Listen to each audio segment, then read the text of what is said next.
আজকে বরের বন্ধু ছেলের গালে ভাতের অনুষ্ঠানে যাওয়ার জন্য বাড়ি থেকে বেরিয়েছিলাম, কিন্তু মজার ব্যাপার হলো এই প্রথমবার আমি সবার আগে সেজেগুজে রেডি হয়ে গেলাম।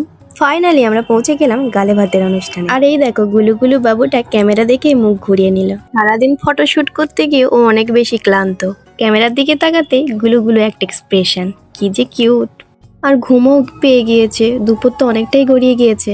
ঘুম ঘুম চোখে আমাদের দিকে তাকিয়ে আছে। কি যে করো তোমরা, ঘুম পেয়েছে আমার, ভিডিও বন্ধ করো। আর এই যে ইনি হলেন বাচ্চার মা। ওই দিনে ওনাকে অনেক সুন্দর লাগছিল। তারপর শেষে আমরা চলে গেলাম স্ন্যাক্স কাউন্টারে। প্রথমে নিলাম গরম গরম চিকেন পাকোড়া। কফিও ছিল কিন্তু খাওয়া হলো না। তারপরে গেলাম ফুচকা খেতে। ফুচকা খাওয়া শেষে তারপর মেহান আবার এক প্লেট পাকোড়া নিয়ে বসে খেতে লাগলো। এরপরে শুরু হলো দুপুরের খাওয়া দাওয়া।